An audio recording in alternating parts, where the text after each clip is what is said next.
Hello, and welcome. Come, find a comfortable place, settle in, and let the sounds of the world around you just fade away. Allow your mind to drift from the mundane, from the everyday, and journey with me into the grand cosmology of the Great Wheel. Tonight we are not just telling a story, we are bearing witness to a fall so profound, so tragic, and so furious that it tore a scar across the heavens and redefined the very nature of evil. We are here to understand a being of absolute conviction, a warrior who saw a flaw in creation itself and was willing to burn the cosmos down to fix it. We are here for Zariel.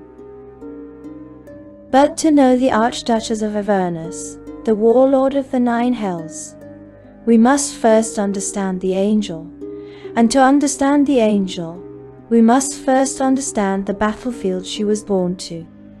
You must understand the reality that Dungeons and Dragons describes is not built on simple physics as we know them.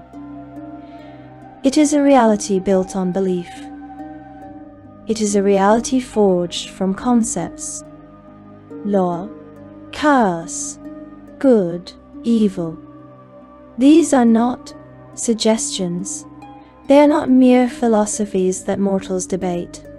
They are the fundamental axioms of the multiverse. They are forces. They are forces. They are in many ways places. Imagine, if you will, the outer planes, spiritual realms that are the physical, tangible manifestations of these alignments. High upon the spiritual axis, you can find the seven heavens of Mount Celestia, a mountain of infinite size, built of gold, silver, and shining light, where the very air hums with the music of pure, lawful good. Below it, the blessed fields of Elysium, where gentle rivers and perfect orchards embody neutral good. And further still, the wild, untamable beauty of Arborea, a place of chaotic good, of revelry, passion, and freedom. And on the opposite end, the lower plains, the clockwork, iron-toothed cities of Acheron, where lawful neutral armies clash for eternity, the grey, hopeless wastes of Hades, where despair is the only crop that grows. And then, the great evils. The Nine Hells of Beator, a realm of perfect tyrannical order, a place of contracts, hierarchies, and punishments, all in service to a profound and meticulous evil, lawful evil. And, at the very bottom, the infinite, swirling madness of the abyss, a place of pure, unadulterated chaos, a place of endless, cancerous layers, each one worse than the last, birthing demons, creatures of pure, chaotic evil, whose only drive is to destroy, to consume, to unmake all things. These are the great players, the cosmic forces, and for eons, for a stretch of time so vast that mortal minds crumble trying to grasp it, two of these planes have been locked in a war that defines creation. The Nine Hells and the Abyss, lawful evil and chaotic evil. This is the Blood War. It is a war fought on a scale that is simply impossible. It is not a war of nations. It is a war of concepts. Legions of devils, precise, armored, and utterly disciplined, march from the iron fortresses of the hells. They clash against the tides of the abyss, the screaming, formless, numberless hordes of demons. This war is the single most dominant feature of the lower planes. It is a churning, grinding engine of destruction that consumes souls, worlds, and sometimes even gods. The battlefields are not fields. They are entire plains. The first layer of the Nine Hells of Avernus is the eternal front line, a blasted, fiery wasteland of jagged rock, rivers of blood, and skies choked with the smoke of burning fortresses. It is a place of unending, brutal, and horrifying slaughter. Now, you might be asking, why? Why does this matter? If the two greatest forces of evil are busy trying to annihilate each other, isn't that a good thing? This is the great cosmic debate. The gods of the upper planes, the celestial hosts of Mount Celestia, the angels, they watch. They believe that the blood war, in its horrific way, maintains a kind of balance. It keeps the two great evils in check. If the devils were to win, Asmodeus, the lord of the 9 hells, would be free to turn his perfectly ordered legions upon the heavens. He would seek to place the entire multiverse under his perfect, tyrannical, lawful heel. And if the demons were to win, that is the great unspoken fear. If the infinite hordes of the abyss were to ever break the infernal armies of the hells, they would not stop. They would pour out across the plain, a tide of pure chaos and destruction. They would devour Elysium. They would climb Mount Celestia. They would unmake the material plane. They would consume all of reality until nothing was left but the screaming void of the abyss, which would then finally consume itself in eyes. The blood war, then, is a kind of dam, a horrific evil and necessary dam holding back the end of all things. And it is here, in the golden light of Mount Celestia, in the choirs of the divine, that our story truly begins.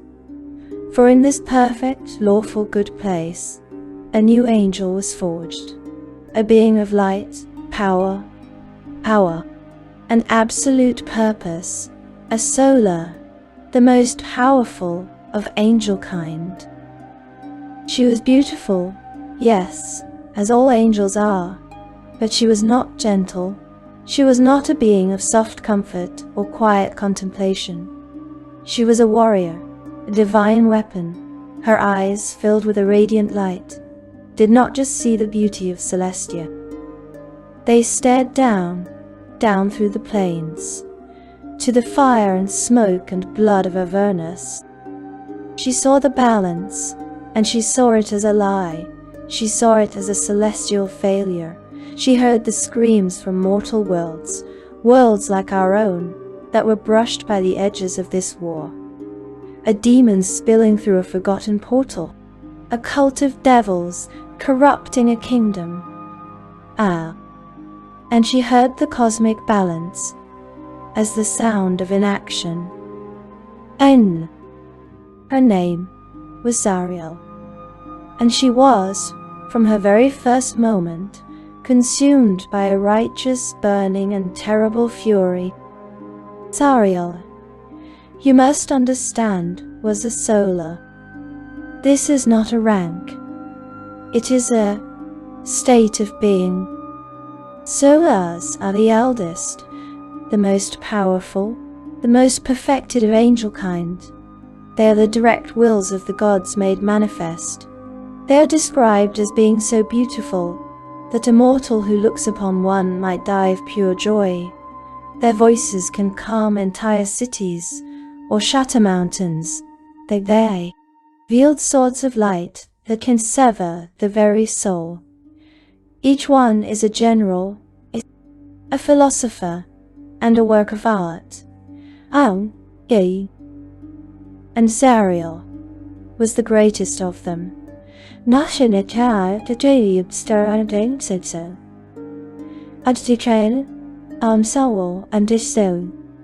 She was not soft. She was not a muse who inspired artists, or a guardian who tended to gentle souls. She was, from her forging, a warrior. Her beauty was not the beauty of a calm lake. It was the beauty of a perfect, blazing star, of a righteous, terrible, and awe-inspiring inferno. While her kin sang in the choirs of Mount Celestia, Zariel studied always all. Her golden gaze was fixed downward, always downward, past the silver clouds of the upper plains, past the vibrant lands of the material, and into the smoking, bloody pit of Avernus. She became the multiverse's foremost expert on the blood war. She knew the names, ranks, and tactics of the pit fiends who commanded the infernal legions. She knew the chaotic, horrific strategies of the demon lords who led the abyssal hordes. She watched for centuries. She watched battles that lasted for millennia. She saw the balance in action. And she saw it as a pathetic excuse. While others in the high courts of Celestia spoke of the grand design, of the necessity of the stalemate, Zariel's voice, a sound like 1,000 trumpets, began to be heard, and what she spoke was heresy. "You are cowards," she would proclaim. Her words were not polite. "You hide here, on our mountain of perfect law and perfect good, while the cosmos burns. You speak of balances while mortal worlds are consumed. You allow this. You are complicit."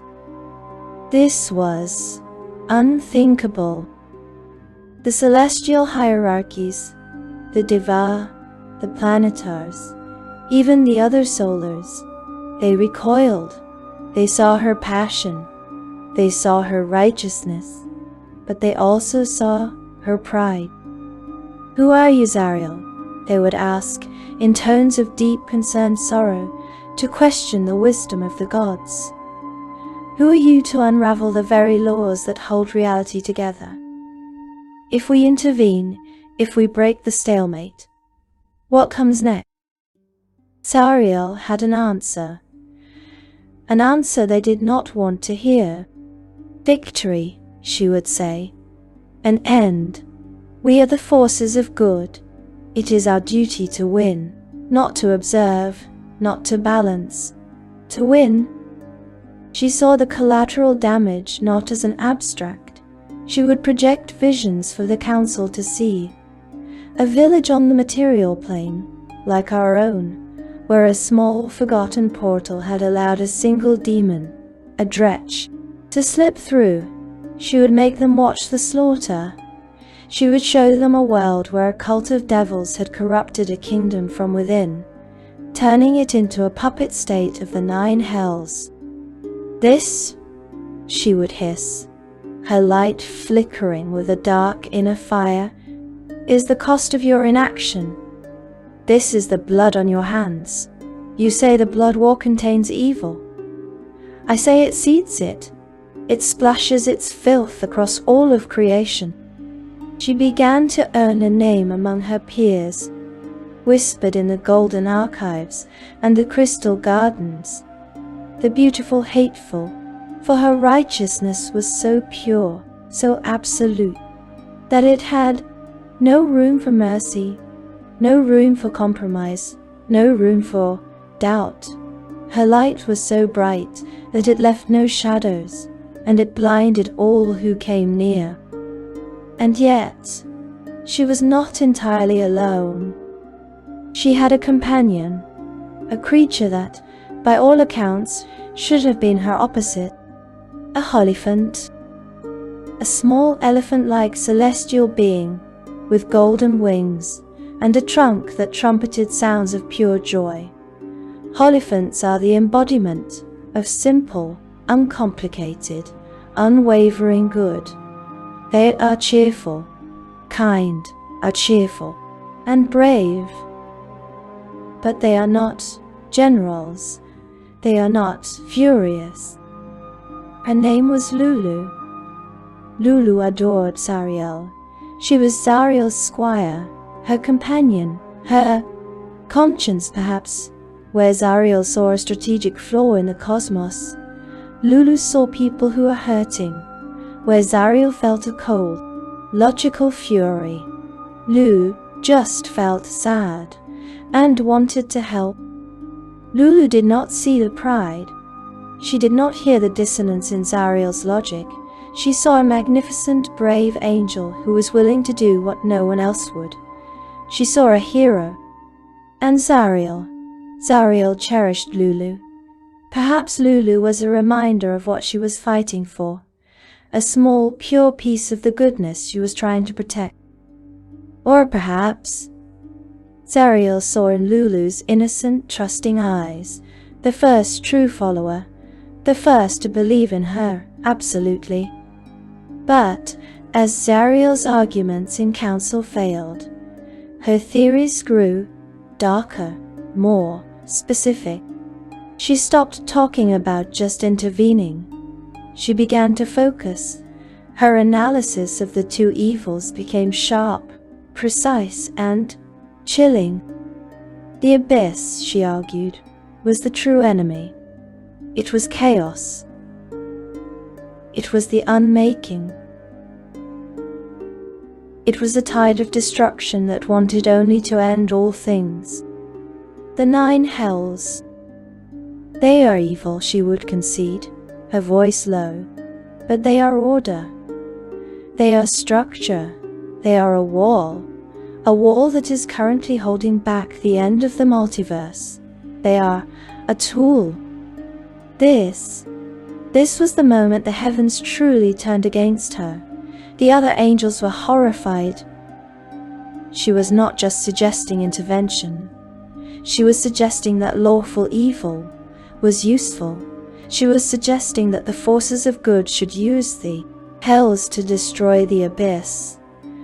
She was no longer just a warrior of lawful good.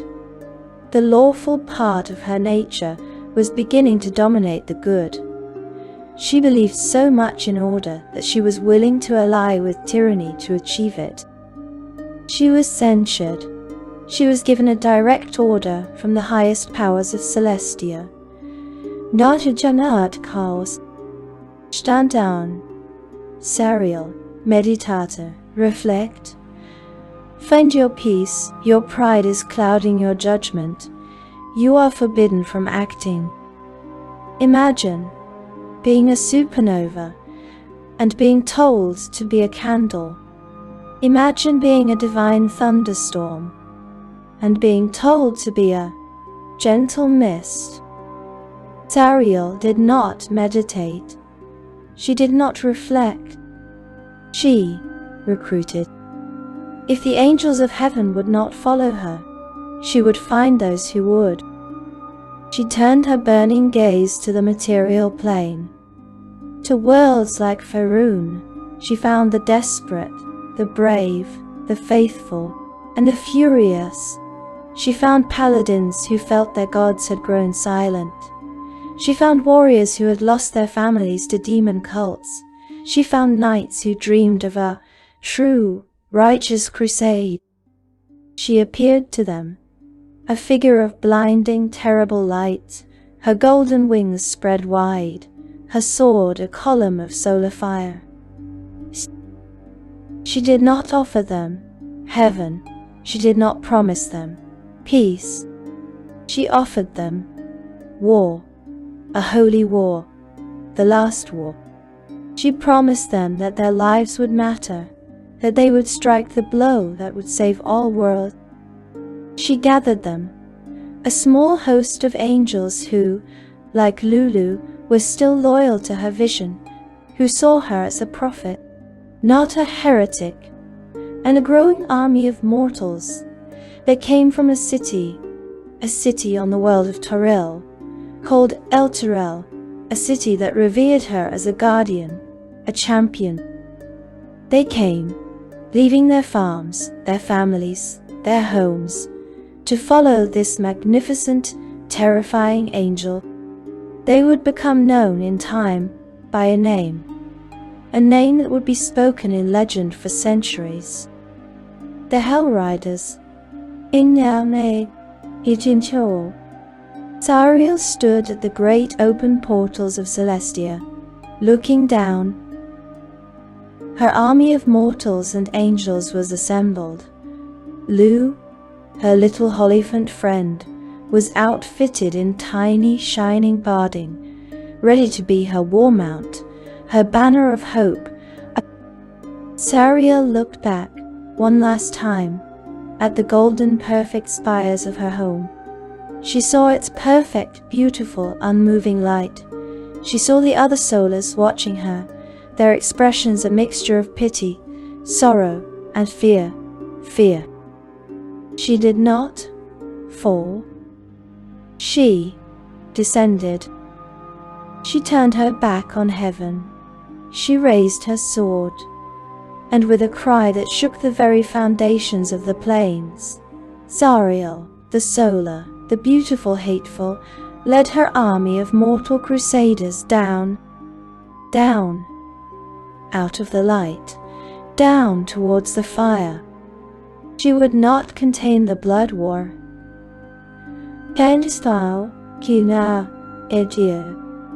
She would win it.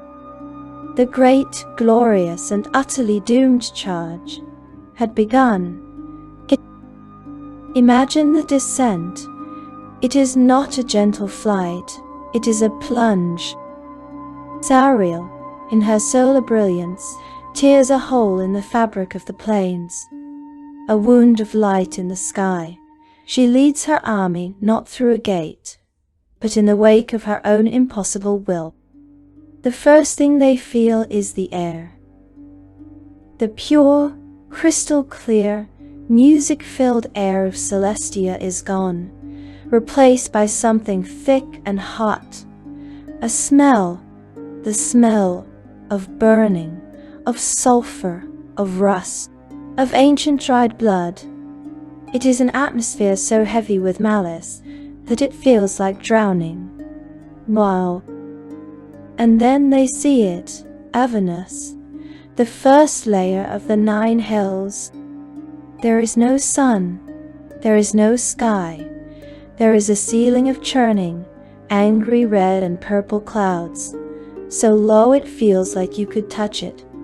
This is not a weather system. It is a presence, a sky that hates you. From these clouds, fireballs the size of houses rain down, not randomly, but with a kind of spiteful intelligence. They crash into the ground, shattering a rock, exploding in showers of hellfire. The ground itself is agony. It is not soil. It is shattered rock, black and jagged, like a sea of obsidian glass sharp enough to tear through boot and bone.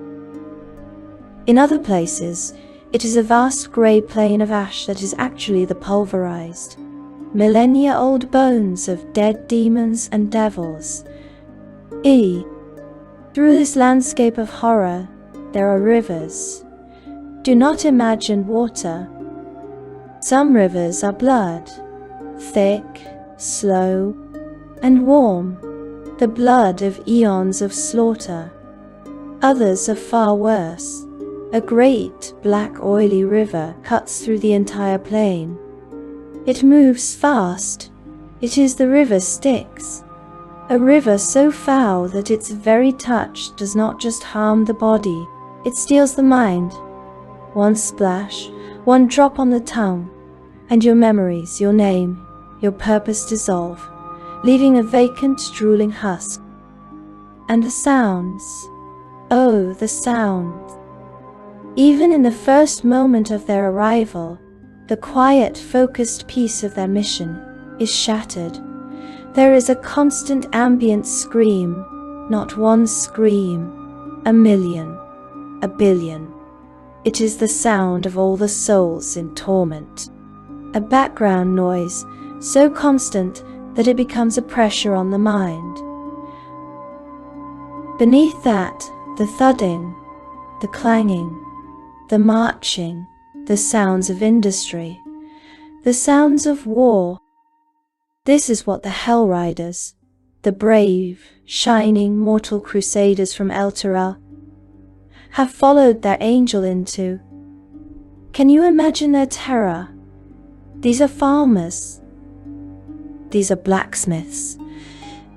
These are knights who have, at worst, fought goblins or bandits. Their shining steel armor, which looked so brave in the sunlight of their homeworld, now seems pathetic, like tin. Their horses scream and rear, their eyes white with terror. And in the center of them, Zariel, she is magnificent. Her light burns, here, in the absolute oppressive darkness. She is the sun, a sun of fury. The very ground around her feet melts from the heat of her holy rage. The blood-red sky recoils from her radiance. She turns to her army. Her face is not afraid. It is not concerned. It is joyful. She has arrived. The enemy is here. The inaction is over. Men, forward. Her voice, a sound like 1,000 trumpets, cuts through the screams. Forward, for righteousness, for victory. At her side, her little brave Hollyphant, Lulu, trumpets a high, clear note of pure good. And they charge. The Hellriders see their angel, this glorious impossible being, and her courage is infectious. Their terror is burned away by her light. They lower their lances. They draw their swords. They cry out the names of their gods, of their families, of Zariel. And this tiny shining pinprick of good begins to move across the face of hell. At first it is a massacre. The devils are confused. They are used to demons. They are used to chaos. They are not used to a solar descending from heaven at the head of a mortal cavalry charge. Zariel is divine. Her sword of light is 30 feet long.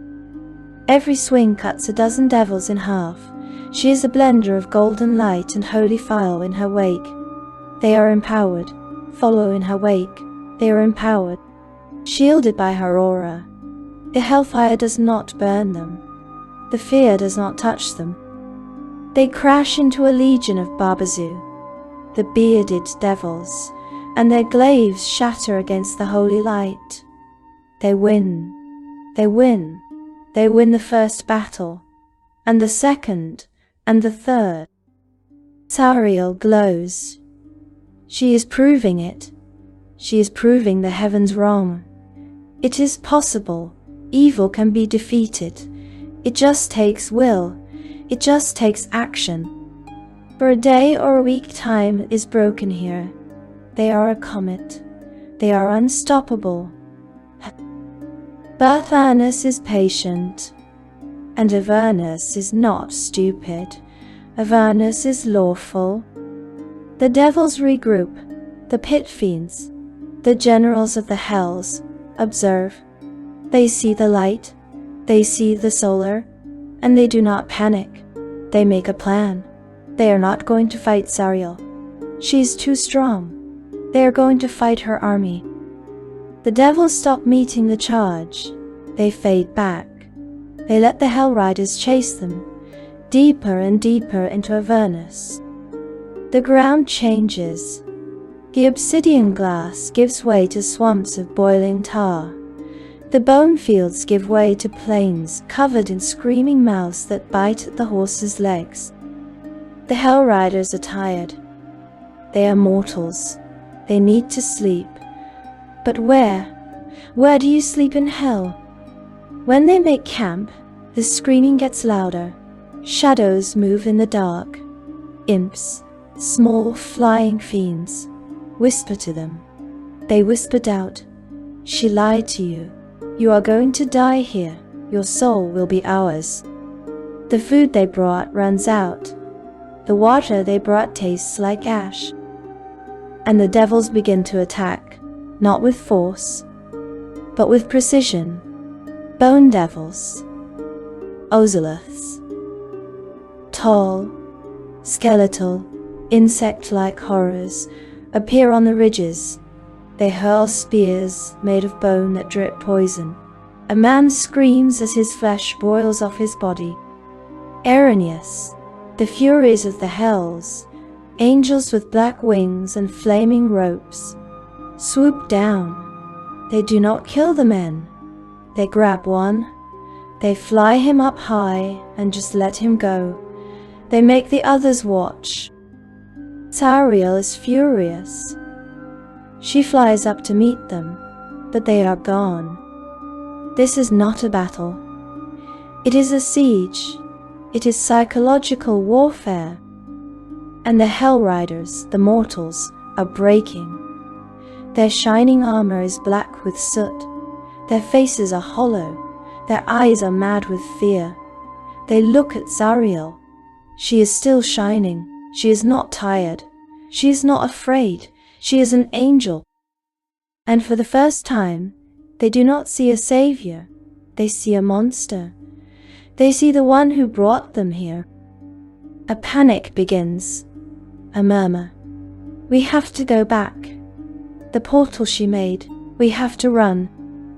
Zariel hears this, and her light flickers. Run?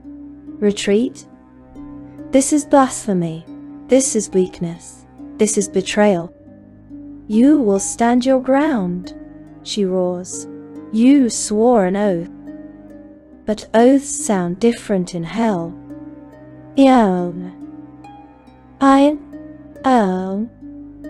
As she argues with her own soldiers, the devils finally make their move. A horn blows, a sound of absolute tyranny. From all sides the hills of ash and bone come alive. Legions, not a mob. Perfect ranks. Thousands, tens of thousands. Devils of every shape and terror. At their head, a shape of true power, a pit fiend, a being of pure malice and strategy. The mortals see this, and they break. A full half of her army turns. They do not fight. They run. They abandon her. They flee back the way they came, screaming in terror, becoming the very thing they hated. Cowards. Zariel watches them go. She is left alone, surrounded by her few loyalists, her angels, her bravest mortals, and Lulu. In front of her stands an ocean of devils. She turns her head and watches the backs of her fleeing army. And in that moment, something inside her shatters. Her heart does not break with sorrow. It ignites with a fury so profound, so absolute, that the heavens themselves tremble. She is not angry at the devils. She expects them to be evil. She is angry at the cowardice. She is angry at the weakness. She is angry at the betrayal of the cause. She roars. And it is not a sound of an angel. It is a sound of damnation. And she charges, not at her fleeing army, but at the ocean of devils, alone. Alone. This is the end, and the beginning. Zariel roars her challenge, and the ocean of devils answers. But she is still a solar. She is still the most powerful of the angels, and her righteousness has been forged into something new, something purely furious. She explodes. Her light detonates outward, vaporizing the first 1,000 devils that surround her. She is a storm. Her sword moves faster than thought. She is a blur of golden fury. But as she fights, as she carves a canyon of slaughter through the infernal legions, she sees it, out of the corner of her eye, a tiny shape, Lu, her little Hollyphant companion. Lulu is still here, terrified weeping, but here, trumpeting her tiny pathetic war cry as a Spinnigan, a spined devil, raises its trident, and something in Zariel pauses. This one thing, this one small, stupid, brave, innocent thing that still believes in her. Her rage clears for 1 second. She blinks through space. She appears before Lulu. The Spinnigan disintegrates. She looks at her most trusted general, a mortal woman named Zariel, who is fighting back to back with her. Zariel does her last good act. She grabs Lulu. She grabs her own magnificent celestial sword. She shoves them both into Zariel's arms. "Go," she commands. Zariel stares. "I will not abandon you." "That is an order," Zariel hisses. Her voice is cracking. "Take the Hierophant. Take the sword. Flee. Tell the heavens what happened. Tell them how they failed." She doesn't wait for an answer. She unfurls her wings one last time, a great shield of white light, and with the beat of those wings, she creates a shockwave that blasts Zariel, Lulu, and the last dozen loyal Hellriders back, tumbling away from the battle, away to safety, away to run. And then Zariel turns. She is now truly alone, unarmed, surrounded. She looks at the pit fiend who has been watching this. The pit fiend salutes her with its own terrible blade, a sword made of pure hellfire. And Zariel smiles.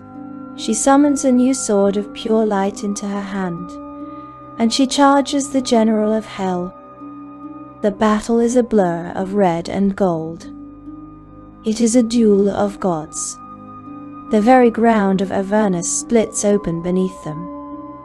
Zariel is faster, she is stronger, but the pit fiend is on its home ground, and it is a creature of eons of war. Zariel drives her light blade through the pit fiend's chest, and the pit fiend laughs and swings its hellfire blade in a low, vicious arc. Zariel feels a searing pain. She looks down. Her sword hand is gone, severed at the wrist. Her golden divine blood hits the black rock with a hiss. Her light sword flickers and dies. There is a moment, a single moment of pure shock. Her fury is so great it has no sound. And in that moment of shock, the devils are on her. It is not a battle. It is an avalanche. Barbazoo devils hook her wings with their glaives. Bone devils pierce her legs with their stingers. Dozens of lesser fiends just pile on, a writhing mass of spines and claws. Itchawi, Ejin, and Benwai. She is dragged down onto her knees in the ashen blood. Infernal iron chains, forged in the second hell, are wrapped around her. They sear her skin. A collar of spiked metal is clasped around her neck. She is bound. She is broken. She is captured. And the devils around her. They do not cheer. They jeer. They cackle and taunt her. The Spinnigans prod her with their tridents. The bone devils glare at her with eyes full of envy for her beauty and hatred for her power. They seek to humiliate her, to subdue what remains of her spirit. But Zariel does not hear them. She is lost in a sea of her own wrath. She is on her knees, bleeding from her stump arm, bound. And all she can think is, "Where is my God? Why did he abandon me? Is this my punishment for disobeying? At least I did something. What good is being good if it means doing nothing?" Her fury and despair are so loud in her own mind that she doesn't notice it. The jeering has stopped. The cackling is silent. The devils are slowly backing away in fear. All is quiet, save for a sound. Drip, drip, drip. A sound so soft it should be inaudible. Each drip seems to carry a great heaviness. And then she feels it, an oppressive, calamitous pressure, a presence so ancient and so powerful that it makes the pit fiend look like an imp. The very air in her lungs feels like it is being crushed. She looks up. A tall man stands before her. He is dressed in splendid, elegant robes. His skin is crimson. His face is handsome, captivating. He holds a black rod with a perfectly cut blood-red ruby. An easy smile plays on his lips, and in his eyes she sees an ancient and terrible intelligence peering back at her. Asmodeus, the Lord of the Nine, the King of Hell. He doesn't shout, he doesn't mock. His voice is like sweet honey and biting cold steel. I commend you, Zariel, companion of light, he says softly. Your battle prowess is unparalleled. The strength of your convictions is worthy of praise. He gestures at the slaughter she created. You have begun to see it. You have begun to see it, haven't you? The great cosmic parody. My legions are the only things standing between your precious 7 heavens and the bottomless hunger of the abyss. You have spent your entire existence seeing me as a cosmic boogeyman, an angel who fell due to his own arrogance. He leans in. His eyes are mesmerizing. I did not fall into the clutches of evil, Zariel. I rose to shoulder a cosmic burden. Tell me how it is your gods of good and your precious mortals who failed you and brought you to this very moment, are the real victims in this eternal struggle. He is saying her own thoughts. He is speaking her own heresy. I would make the universe pristine and pure, he whispers. I dirty my hands to make it so, and I offer you a chance to help me. I offer you a place at my right hand. I offer to make you whole again. He is offering her everything she ever wanted. Not evil, order, purpose, victory. A way to bring her rage to bear against the demons. A way to lead legions that would not break. A way to finally win the war. Zariel looks down at her bleeding stump.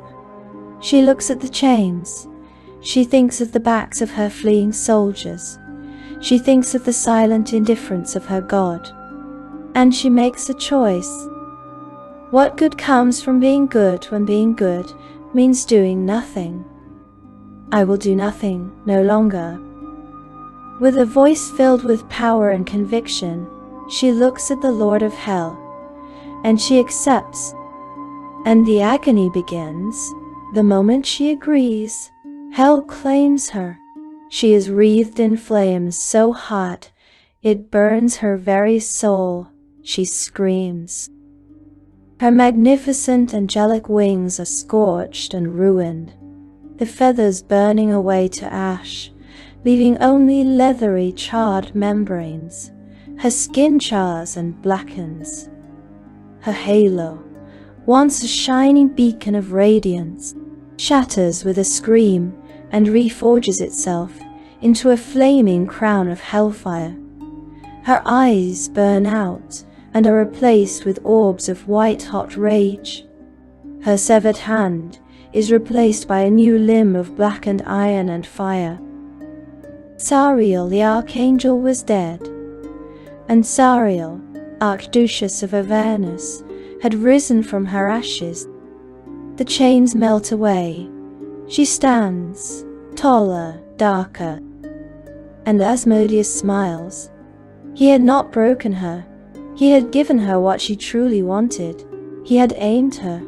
And now this divine weapon of pure, lawful, furious conviction was pointed not at him, but at the abyss. The war for Avernus had a new general. In. Bow. She stands. The ash of Avernus swirls around her new form.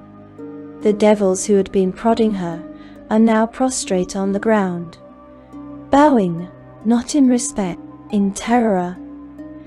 They know this power, they know this rage. It is the rage of the heavens given a new and terrible purpose. Asmodeus is gone. He did not need to stay. The pact was sealed.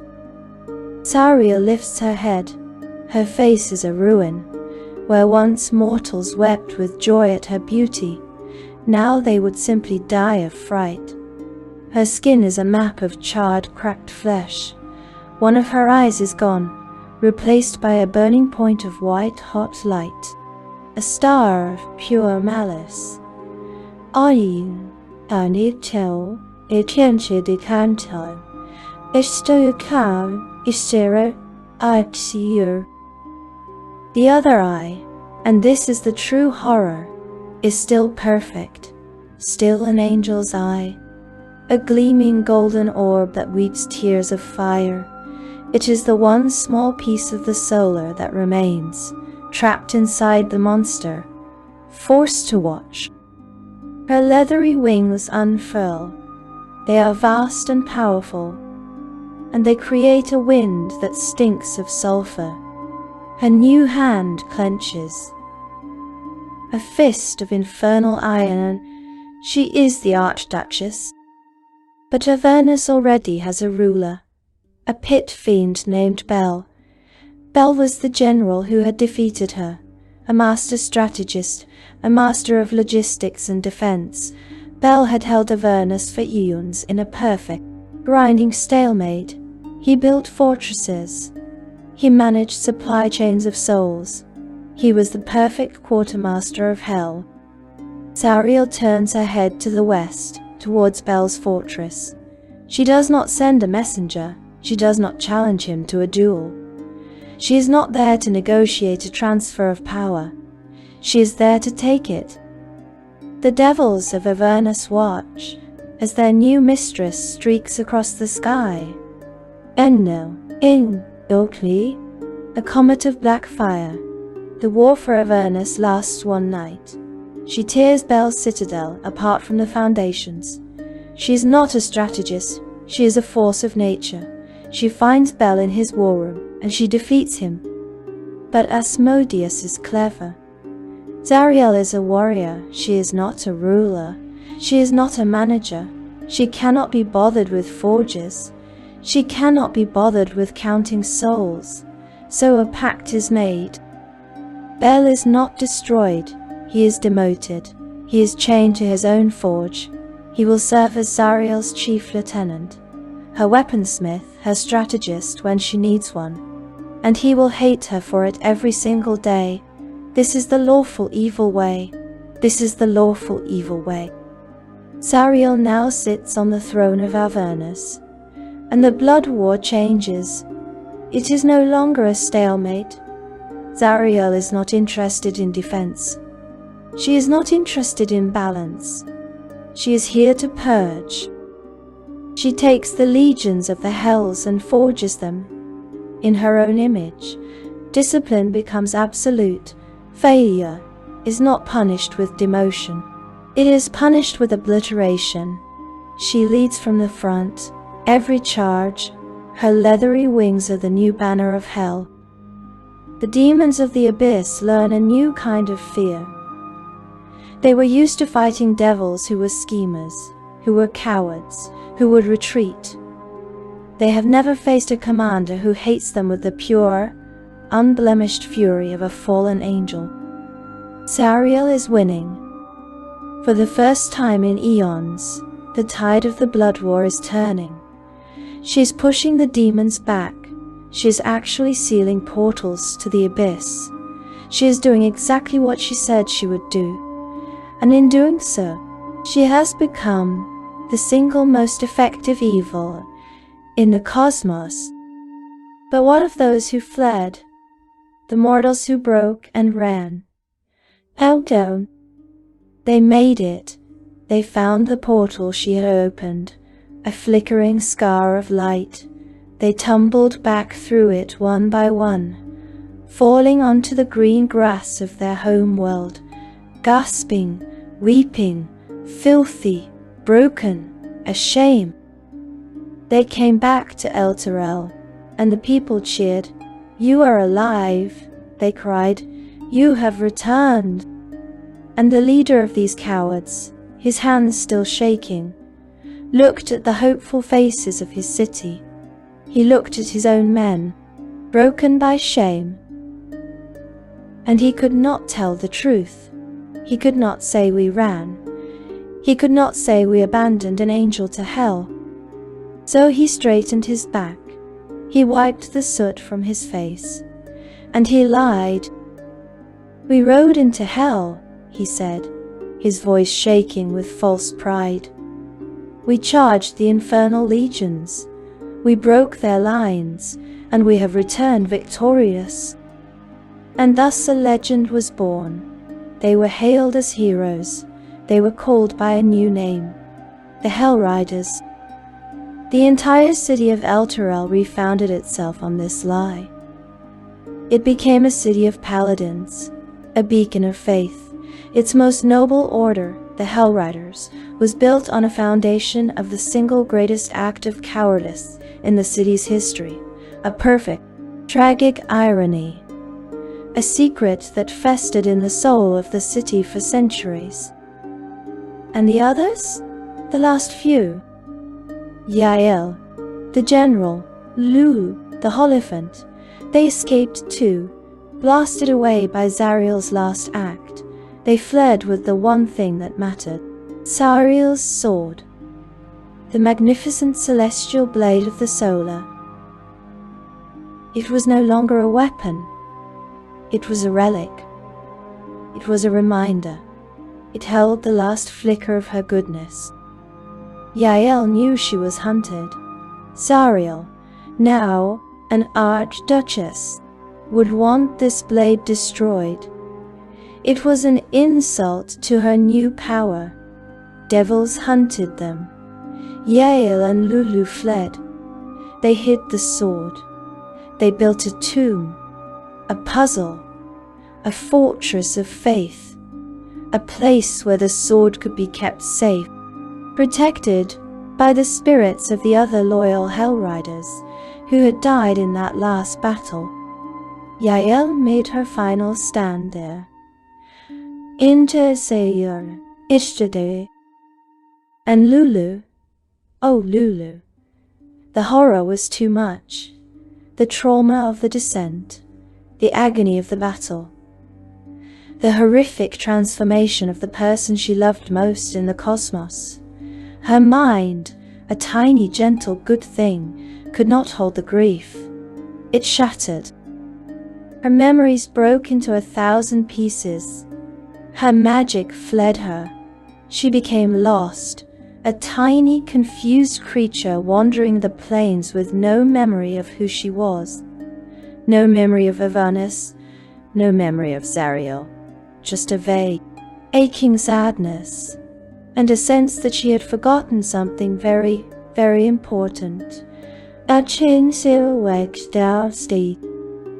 so the stage was set. Zariel on her throne, a monster of lawful evil, winning a war for all the wrong reasons. Elturel, a city of lies, built on a foundation of shame, and a tiny forgotten Hierophant and a hidden sword, the only two keys that could ever hope to unlock the past. Centuries pass. Zariel's rule is absolute.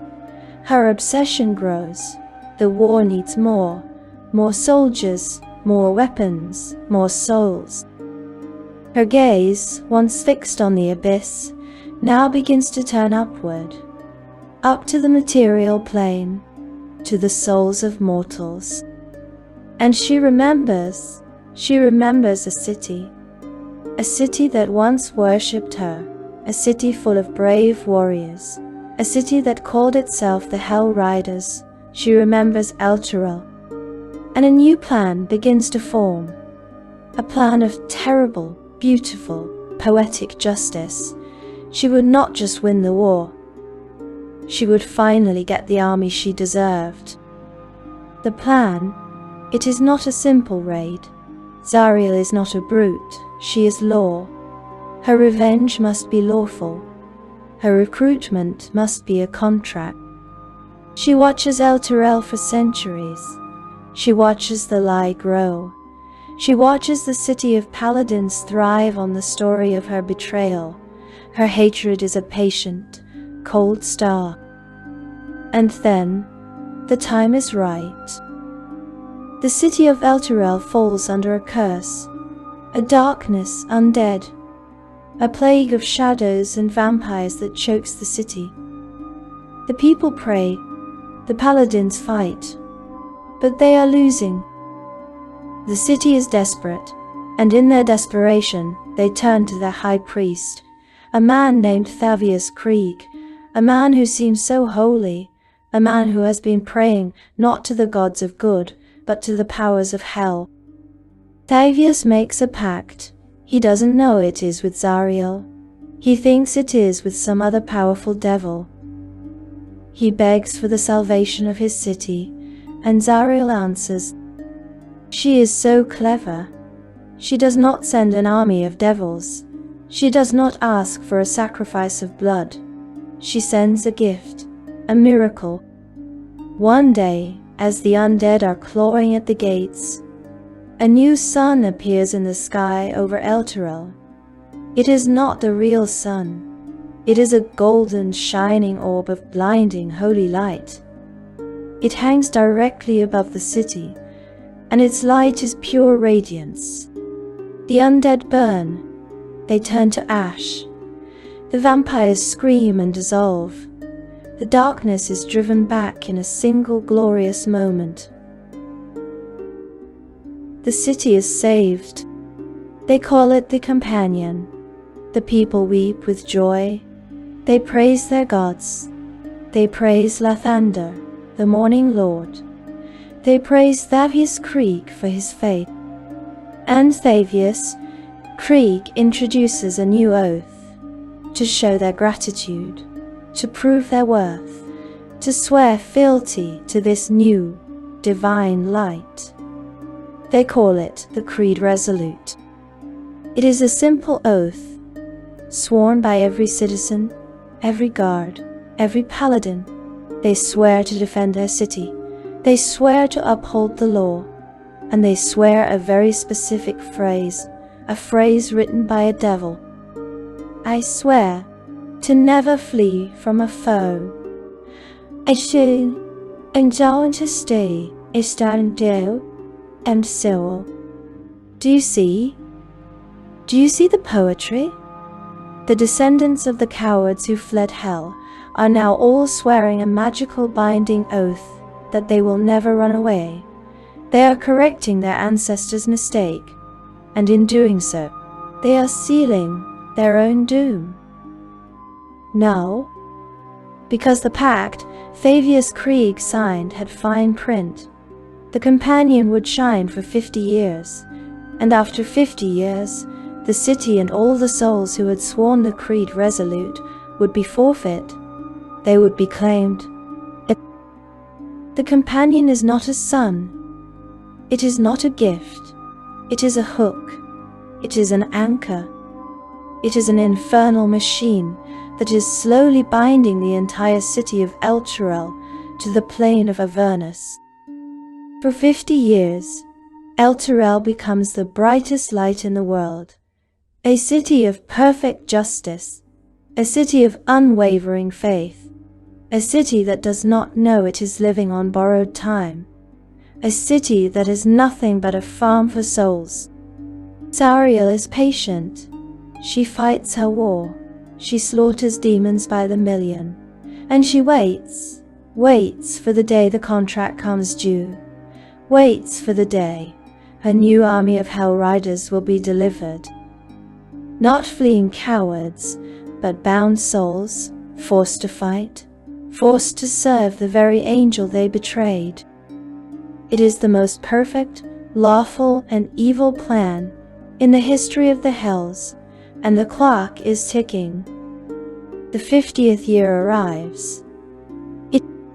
For 2 generations of mortals, the companion has been a fact of life. Imagine children born in Elturel who have never seen a star. Imagine a city that has no night. They call it Elturgard, the kingdom of the 2 suns. The city is righteousness incarnate. The paladins are famous across the world, and on the day of the anniversary, it is a festival. The high feast of the companion. The streets are filled. Paladins are raising their shining blades in salute to their holy sun. The city is singing. And Thavius Krieg, now an old man, is leading the prayers. He knows what day it is. He is sweating. He has his own pact. He believes he will be spared, that he will be rewarded. And as he reaches the peak of his sermon, it happens. The companion flickers, just once, a stutter in the golden light. The singing stops. A low hum is heard, a sound like a billion locusts trapped in iron, and the companion turns black, not dark, not dim, black, a perfect sphere of absolute annihilation. A hole in the sky, a hole in the sky. The city is plunged into a darkness it has not known in 50 years. The panic is instant. People scream. And then the true miracle is revealed. From the black sun erupt chains. Enormous black iron, links the size of castles. They scream down from the sky. They do not smash the city. They plunge into the earth around it, dozens of them, impaling the planet, stitching the city to the sky. Enduun, inerrantiordandano. And then a sound that drives men mad. The sound of the world tearing. The ground lurches. The foundations of Elturel are ripped free. The river Kiontha that runs through the city detaches. It becomes a filthy waterfall, plunging into a new canyon where the city used to be. The entire city, the rock, the foundations, the catacombs, everything is lifted up, pulled by the chains, pulled towards the black sun. Screaming mortals are flung from the edges into the gaping hole in the world below. The city rises, it is dragged into the black portal. There is a moment of unbearable pressure, of searing heat, of absolute, crushing terror. And then it stops. The city slams to a halt with a groan of metal. The people of Elturel, who are still alive, crawl out of the rubble. They look up. The sky is not blue. It is not black. It is a choking, angry blood red. Fireballs rain down in the distance. The air smells of sulfur and despair. The city of Elturel is no longer in Faerun. It is hovering, chained like a rabid dog, 100 yards above a blasted wasteland of obsidian and fire. It is in Avernus. The companion is still above them. But it is no longer black. It is a pulsing, glowing orb of green, sickly light, hellfire, and it is radiating pain. The paladins stumble to the broken edges of their city. They look down, and they see her, waiting for them, on a hill of ashen bone, Zariel, Archduchess of Avernus. She has come to collect. And now, the true genius of her trap is sprung. The creed resolute, I will never flee from a foe. It is a magical binding. The paladins are in hell. They are surrounded by foes, and the oath activates. It binds their souls. They cannot flee. They cannot surrender. They cannot despair. They must fight. But who do they fight for? The contract is absolute. Their city belongs to Zariel. Their souls belong to Zariel. They are now soldiers in her army, all of them. The Hellriders have finally truly returned to hell. Not as crusaders of good, but as the newest legion of the blood war. As the oath burns in their hearts, their souls begin to curdle. When they die fighting on this new front line, they do not go to their gods. Their souls are instantly forged by the magic of Avernus into new devils, Lemures, Spinajuns, Barbatsu. The strongest paladins, the most faithful ones, whose wills are iron, suffer a worse fate. Zariel herself oversees their promotion. Their souls are forged into Erinyes, into bone devils, into her officers. The city of Elturel has become a war factory, a floating citadel of recruitment that will rain a fresh army of bound souls into her war. It is her masterpiece, her justice, her revenge on the cowards who abandoned her. And she turns her gaze south, to the other city, Baldur's Gate. Bathavius Krieg, the traitor, has already fled Elturel. He is carrying a box, an infernal puzzle box, and he is on his way to make a new deal, to do it all over again. Zariel's ambition is no longer just about winning the blood war. It is about conquest, and the entire world is now her recruiting ground. And so she reigns. But do not imagine a throne room. Do not imagine a court of scheming, whispering nobles. That was Bel's way. That is the way of the other hells. Zariel's throne is a flying fortress of black iron and screaming souls that constantly patrols the front lines. She does not sit, she paces. She is a caged supernova. Her gaze is fixed on one thing, the abyss. And she is winning.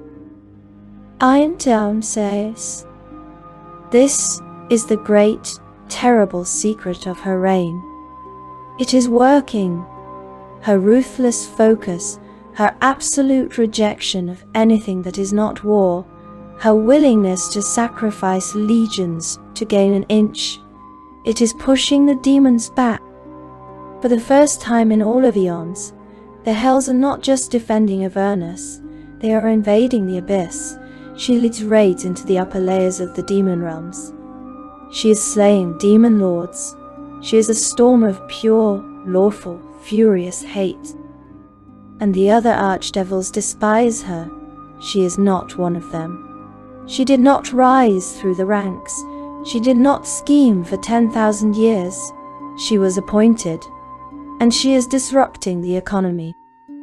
The economy of hell is souls. Souls are the currency. They are the food. They are the raw material from which new devils are made.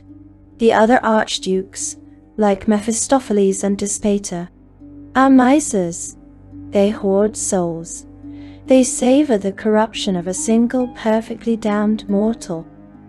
Zariel is a spendthrift. She does not care about corruption. She does not care about irony. She sees souls as fuel. Fuel for the war machine. She is burning through her reserves.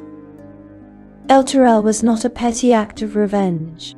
It was an influx of capital, a fresh supply of high-quality souls, paladin souls that make the strongest devils. She is upsetting the balance that Asmodeus himself has so carefully maintained. And no one hates her more than Bel, the former Archduke. He is still there, chained to his own forge in his shattered fortress. Forced to serve, he is the greatest armorer in the hells. He is forced to make weapons for her legions. He is forced to design the infernal war machines that she loves so much. Stupid, brutish, effective machines. Agile, Ashia and C. I'll. and every day he plots. He is a true devil. He is a schemer. He misses the stalemate. It was comfortable. It was predictable. She is chaos. She is a crusader. And a crusader has no place in hell. And a crusader has no place in hell. So Bel watches. He searches for a weakness. He sends his own spies to the material plane. He is looking for a lever, anything that can remove this fiery angel from his throne. And all the while, Elturel suffers. Imagine the horror. The city is a floating rock. The companion is no longer a sun. It is a vampire. It drains the life from the city.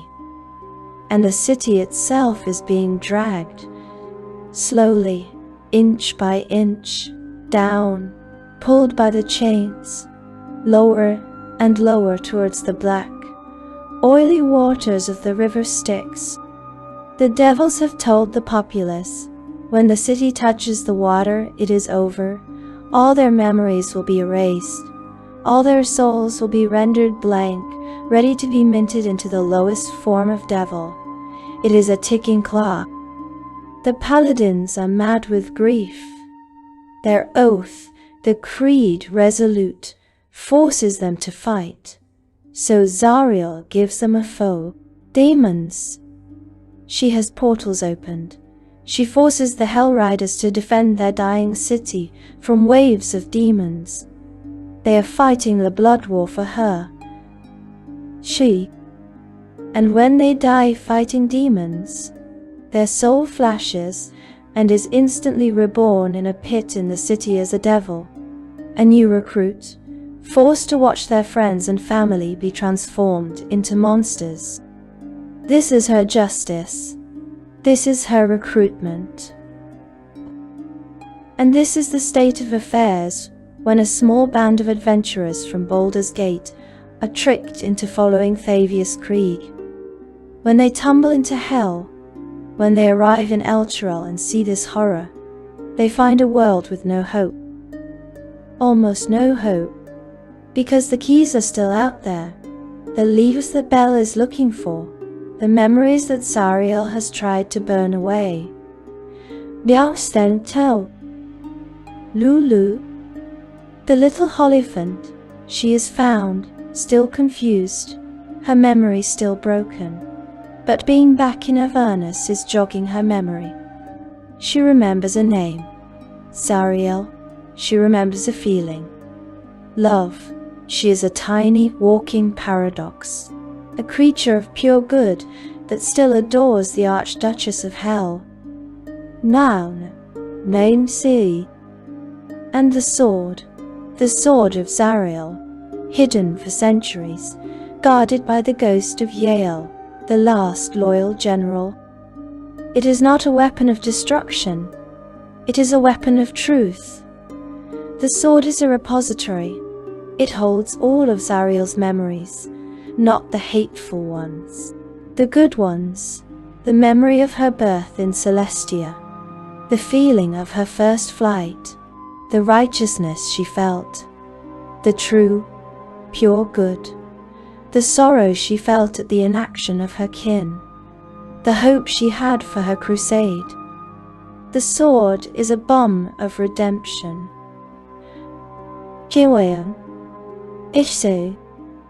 And this is the true battlefield. The story of Zariel is not just a tragedy that has happened. It is a choice that is still being made. It all comes down to this. Can she be redeemed? Is the angel inside the monster still alive? Or is she right?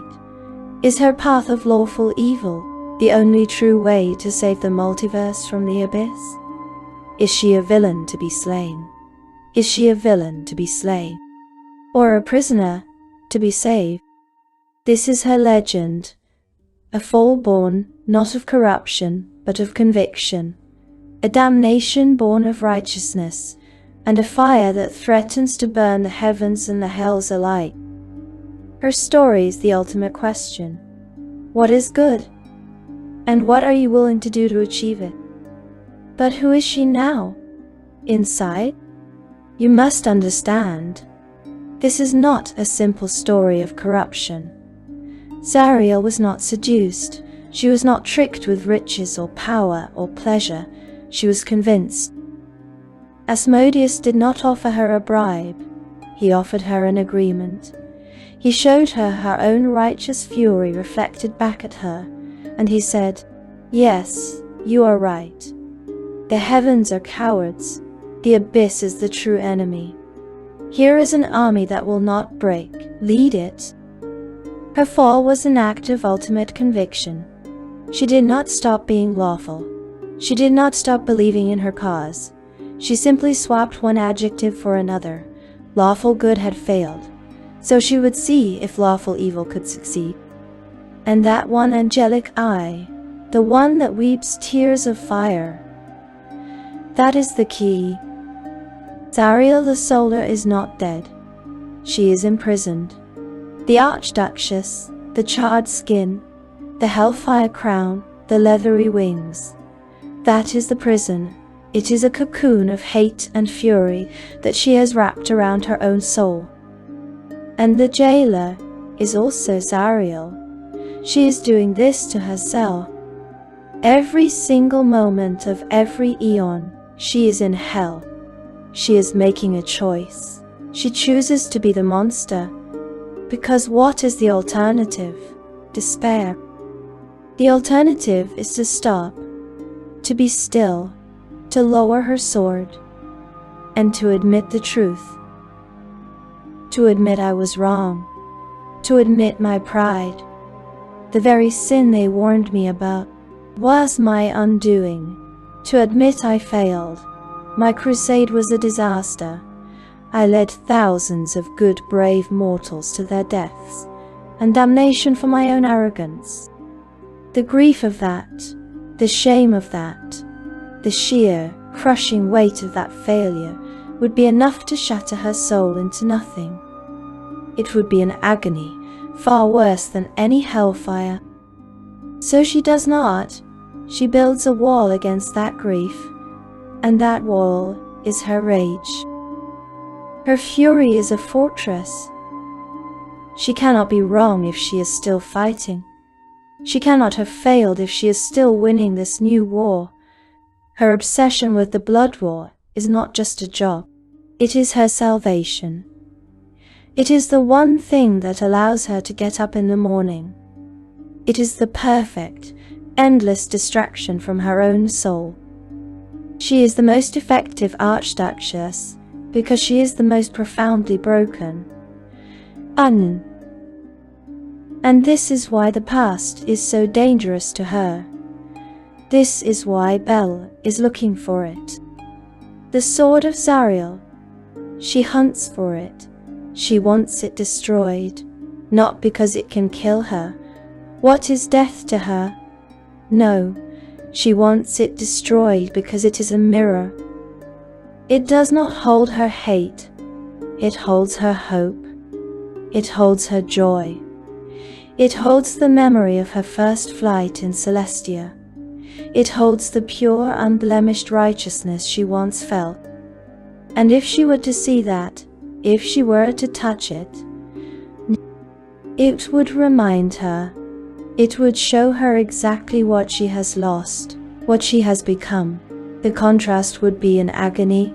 The hope it represents would be the knife that finally breaks her will.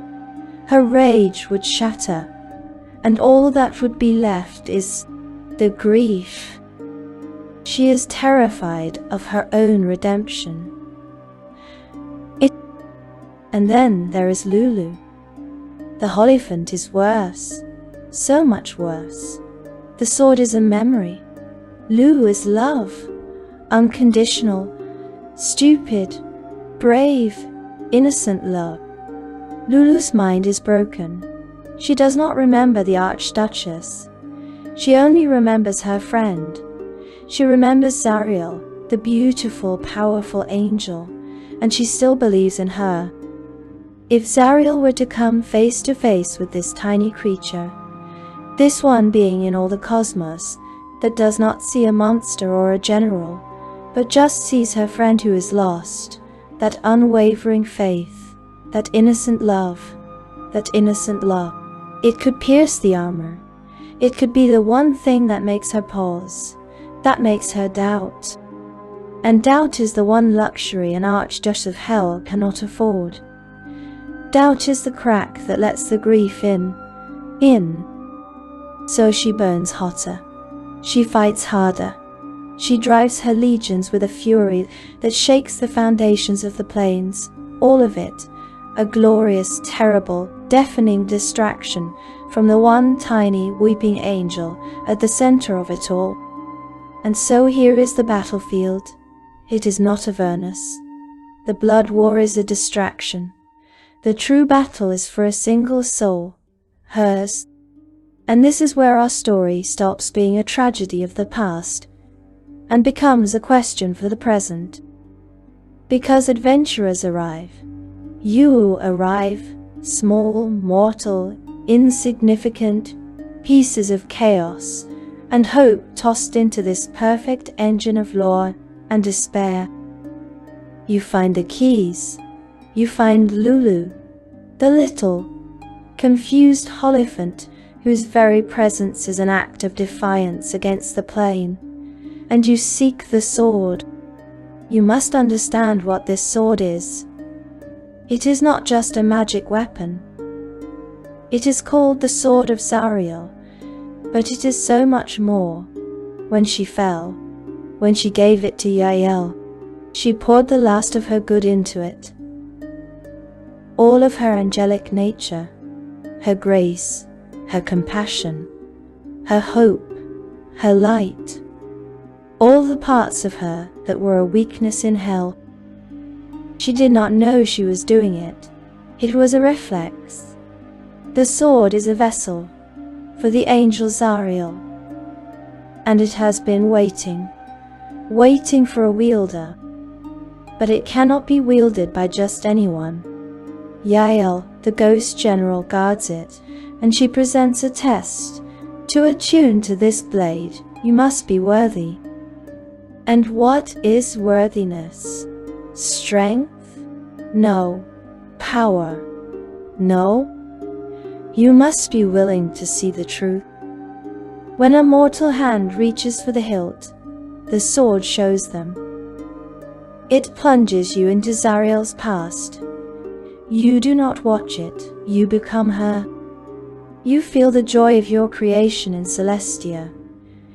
You feel the righteous, burning fury at the blood war. You feel the hope of the crusade. You feel the staggering agony of betrayal as your army flees. You feel the shame. You feel the hate. You feel the chains. You feel the sincere, tempting logic of Asmodeus's words. You live her entire tragedy in a single blinding moment. How? And then the sword asks you a question. Would you have done any different? And if you can answer, if you can understand her, if you can empathize not with her evil but with her pain, if you can see the righteous angel inside the devil, then the sword accepts you. And then the true cost is revealed. The sword is a celestial artifact. It is too much light, too much good. For a mortal to hold it is to be changed. The sword begins to remake you. It offers a transformation. Your skin shines. Your voice becomes a chorus. Wings, feathered wings of pure light will erupt from your back. You will be filled with a divine purpose. You will lose your flaws. You will lose your doubts. You will lose your humanity. You will become a being of pure, lawful, good conviction. You will become exactly what Zariel used to be, a perfect angel, knowing what you know, knowing where that path of absolute conviction leads. That is the choice. To save her, you must risk becoming her. And now you are armed. armed with the two things in all of creation that can break her: the past and love. You have the sword that holds her grief, and you have the Hierophant that holds her heart. And you stand before her, the Archduchess of Hell, this magnificent, terrible, broken monster of charred flesh and burning rage. Her white-hot eyes fall on you, and then they see the sword, and her rage falters. She recognizes it. And then she sees Lulu, hiding behind your leg, peeking out, and Lulu sees her. And the Hierophant's broken memory finally clicks. She doesn't see the monster, she sees her friend. "Zariel," she cries, "I remember, I missed you." And this tiny stupid sound, this one squeak of pure innocent love, it is the sound that shatters an eon of hate. Zariel freezes. The warlord of Avernus, the slayer of demon lords, stops, and that one angelic eye widens. The tears of fire stop, and a real tear wells. Doubt, the crack in the armor, Endu, Au, Altui, En. And now the choice is yours. What do you do? 3 paths lie before you. The choice is not simple. There is no easy answer. The cosmos holds its breath. You see the crack, the moment her fury falters, the single, true tear from her angelic eye. This is the moment. You do not attack. You do not negotiate. You step forward. You raise the sword. Her sword. You do not point it at her. You turn it, so the flat of the blade faces her, a perfect, celestial mirror of polished light. She sees herself, not the monster. The sword does not reflect the charred skin or the hellfire crown. The sword reflects the soul. She sees Zariel, the solar, magnificent, golden, wings of white fire, the being she was, the being she imprisoned. And the monster she is recoils. No, she hisses. It is a sound of pure agony. It is a lie, a trick. "I am the only one who fights," she roars. "I am the wall. I am all that stands between creation and the abyss." She's trying to rebuild the wall, the fortress of her rage. And Lulu steps out, tiny, brave, stupid.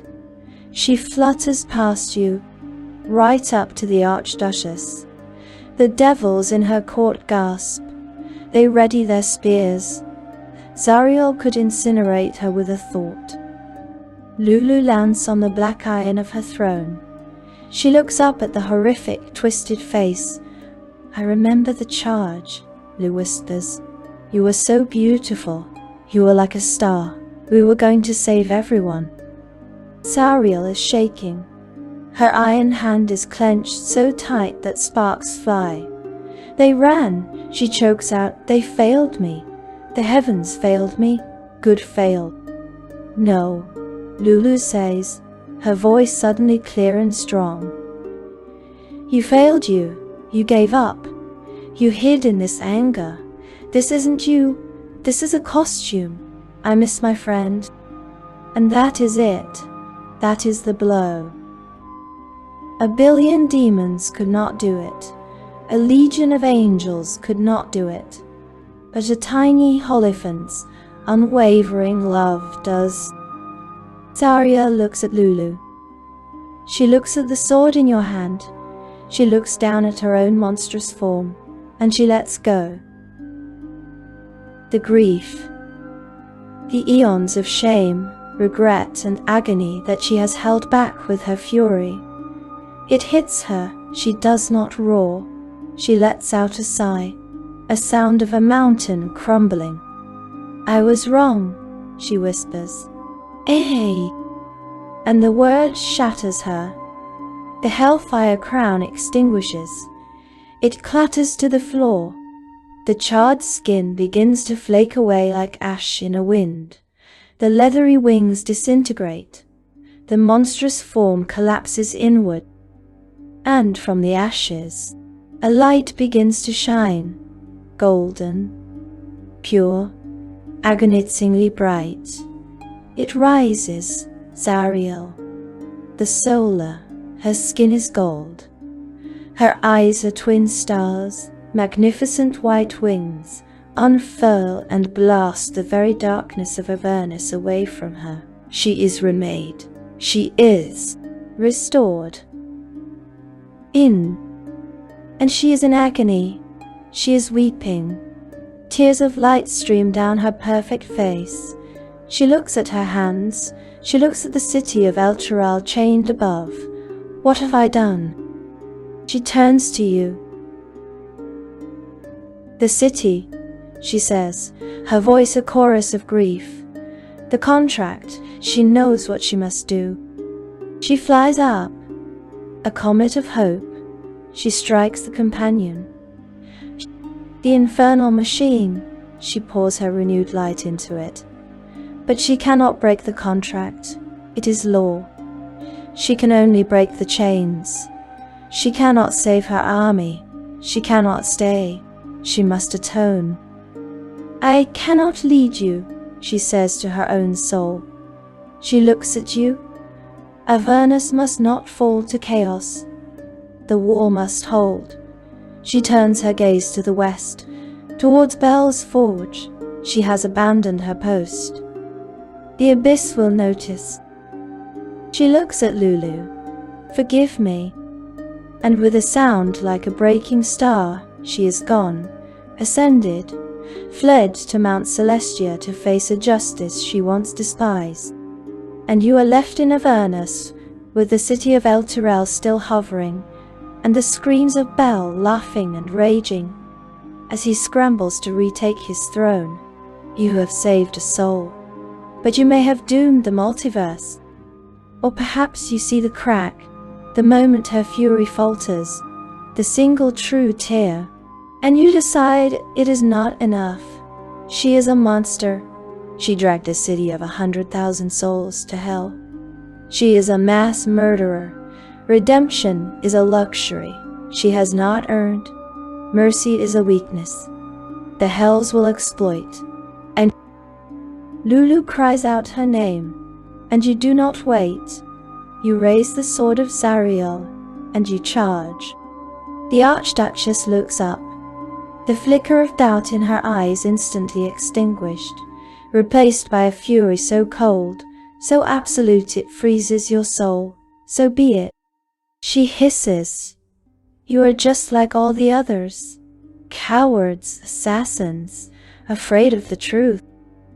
She draws her own blade, a tower of black iron that screams and burns. The battle is not a duel. It is a storm. She is the Archduchess. This is her plane. She is a fallen solar, a being of divine power. You are mortals. You are outmatched. She smashes your warrior aside. She burns your mage with a glance. Her leathery wings create a cyclone of ash. But you have the sword, her own goodness, and every time your blades clash, it is agony for her. Her own past sings to her. Her own hope cuts her. Lise, she screams as you slash her arm. Weakness, she roars as you pierce her wing. Lou is weeping in a corner. Stop. Please stop fighting. The fight is brutal. You are dying. But you are hurting her in a way no other creature can. You are not just harming her body. You are harming her soul, with her own soul, with her own soul. Finally, you break her guard. You plunge the golden sword of light deep into her chest. Silence. All the sounds of Avernus stop. Zariel looks down at the blade. Her blade buried in her own heart. She looks up at you, Her face is not angry, it is not sad, it is surprised. The white-hot rage in her eyes flickers, and for a second you see the angel again. So cold, she whispers, and she begins to dissolve, not into light, not into ash, into nothing. The hellfire burns out. The celestial light consumes her. The two halves of her soul annihilate each other. Zariel is gone, truly gone, destroyed, gone, destroyed. And the hells rejoice. Bel's laughter is deafening. He is free, he is in charge. The contract on Elturel is broken. The city is freed.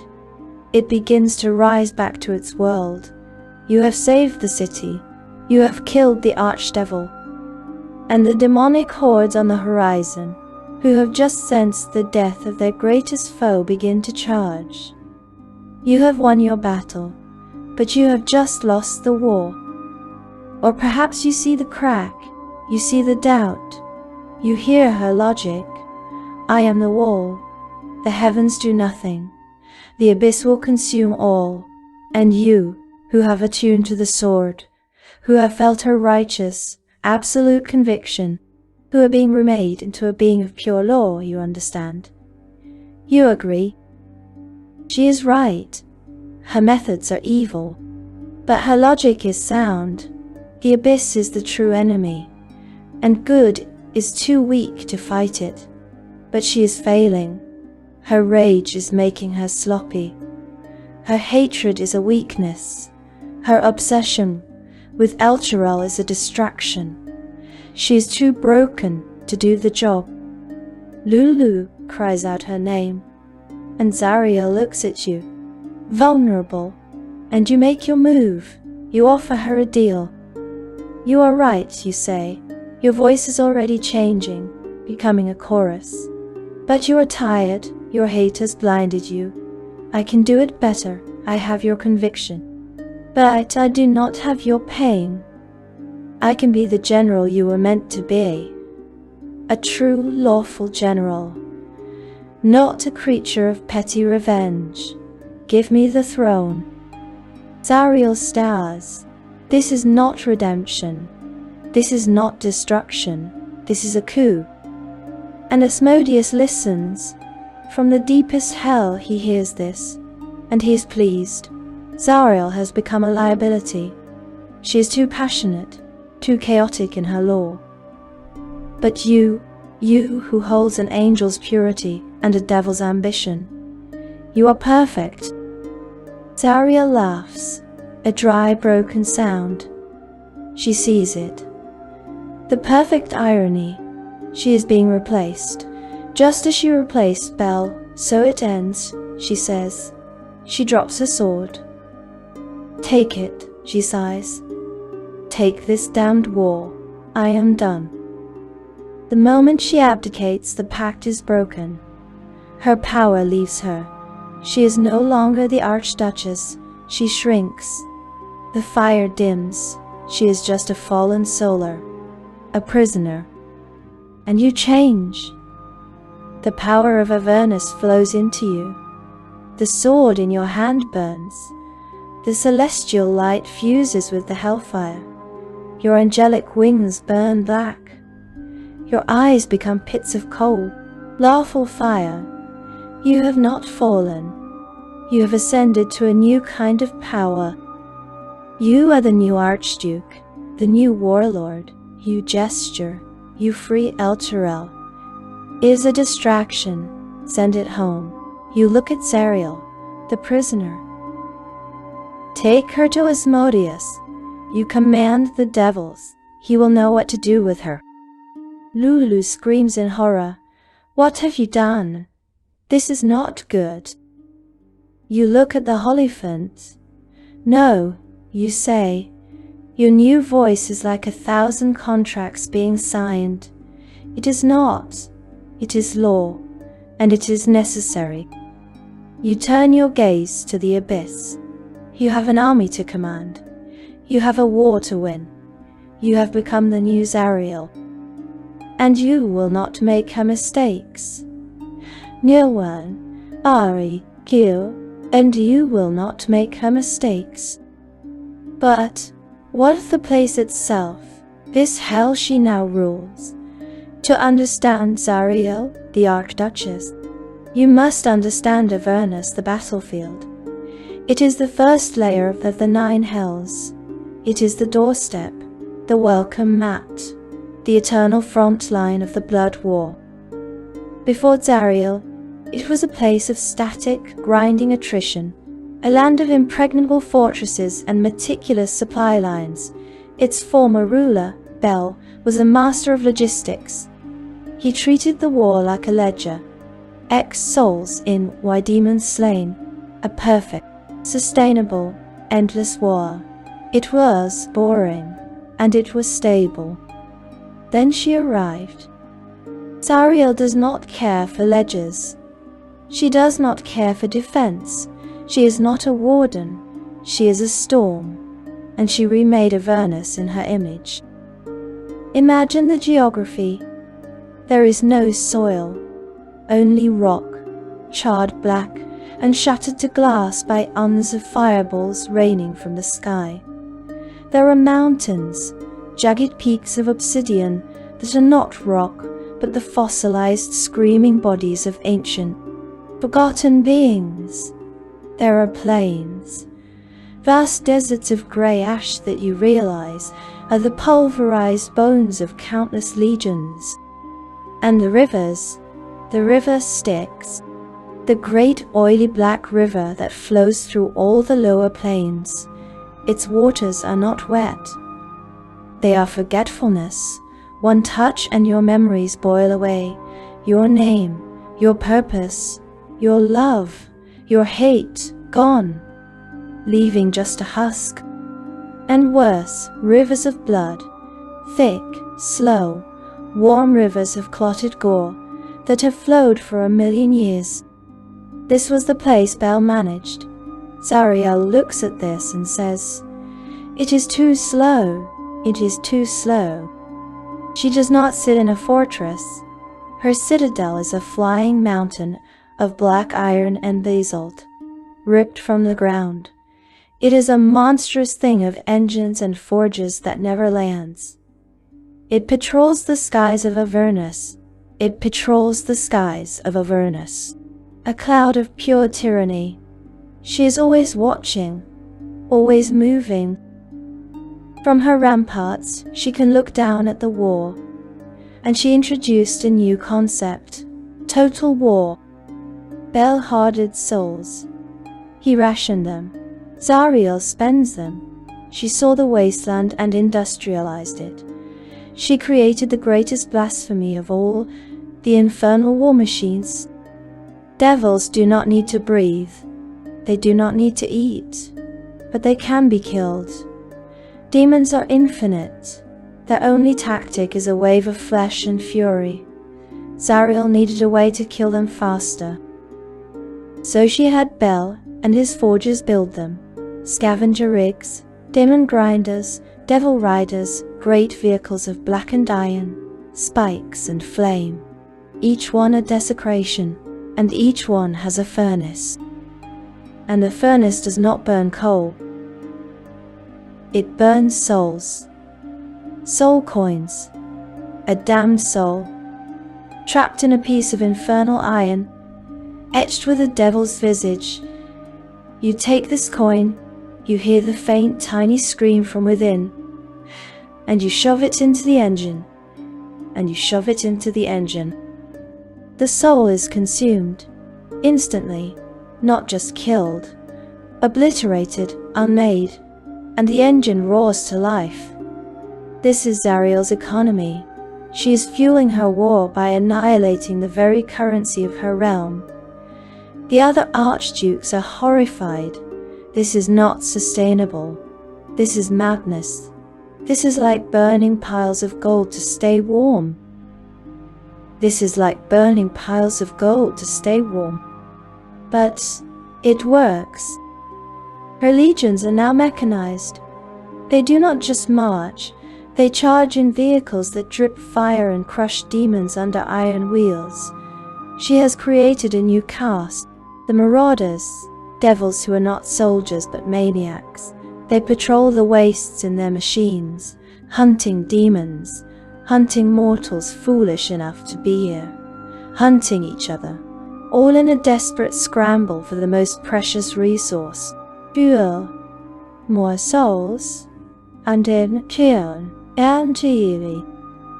Zariel has turned hell into a desperate battle for gasoline, and she is the only one who truly understands the supply chain. This is why she needed Elturel. It was not just revenge. She was running out of fuel. Her war was too effective. It was too expensive. She needed a massive influx of souls. 100,000 of them, all at once. A perfect battery. A divine gas station. Floating above her plane. She can drain it as she sees fit. Powering her machines. Forging new devils, fueling the war that is her only purpose. This is her domain, not a kingdom. An engine, a terrible, screaming engine of fury and steel, powered by damnation, and at its heart is a broken angel's heart, burning hotter than any soul coin. And so she is hated. Do not misunderstand. All devils are hated, but Zariel is hated differently. She is hated by her own people, most of all by the one she replaced. Bel. Imagine Bel. For eons he was the Archduke of Avernus. He is a pit fiend, the pinnacle of devilish evolution. He is a true devil. His mind is a ledger of infinite sins. His heart is a knot of perfectly lawful ambition. His rule was not furious. It was meticulous. He ran Avernus like a factory. He built fortresses that could withstand the 1,000-year siege. He managed the soul economy with the precision of a banker. He knew every soul, every coin. The blood war was a perfectly balanced equation of attrition. It was sustainable, it was boring, and it was perfect. Then she arrived, this shouting, screaming child, this angel, this failure. She did not out-scheme him. She did not outplay him in the courts of Asmodeus. She just walked in, a failure from a failed crusade, and Asmodeus just gave her the throne. And Bel was demoted. Demoted, not destroyed. That is the true cruelty of Asmodeus. Bel is still there. He is in his old citadel, the bronze citadel. It is a ruin now, smashed by Zariel's arrival, and he is chained, not by physical chains, but by the pact. He is chained to his own forge. He was the greatest general. Now he is the chief mechanic. He is forced to design and build the very war machines that he despises. These stupid, wasteful, brutish engines that burn through his precious souls. He has to watch her, take his meticulously managed economy, and drive it into the ground for a short-term victory. His hatred is not furious. Zariel's hatred is furious. Bel's hatred is cold. It is deep. It is patient. It is the hatred of a true devil. And so he plots. He is the master of Avernus. He knows every rock, every secret. His spies are everywhere. He watches her. He sees her weakness, her obsession, her past. He is the one who is looking for the sword. He is the one who is tracking Lulu, not to destroy them, to use them. He is the one who whispers to mortals who tumble into hell. He is the one who gives a hint, a clue, a nudge. Did you know the Archduchess was once an angel? There is a legend of a sword that could show her the truth, Perhaps you could be the ones to help her. He is the quest giver, the patron. He wants you to find the keys. He wants you to confront her, because he knows that if she is reminded of her past, she will break. And if she breaks, she is gone, redeemed, destroyed. Redeemed, destroyed. It doesn't matter to Bel. All that matters is that the throne is empty. And he will be waiting, patiently, ready to clean up her mess, ready to turn off the stupid engines, ready to get back to the real work of a sustainable, profitable eternity of war. He is the greatest, most dangerous ally you could possibly have, because his goals and yours are aligned for a single second. And the moment you are no longer useful, he will betray you. That is the law. But let us be still. Let us go there, not as a general, not as a devil. Let us be immortal. Let us be one of the faithful citizens of Elturel. You are at the high feast. You are singing, your voice raised with 100,000 others. You are thanking Lathander for the miracle of the companion, this beautiful golden, unwavering sun that has kept your city safe for 50 perfect years. You have never known a true night. You are proud of that. The High Observer, Thavius Krieg, is speaking. His voice is full of holy fervor, and then the music stops. The companion flickers, a sound, a groan, like the world is tearing.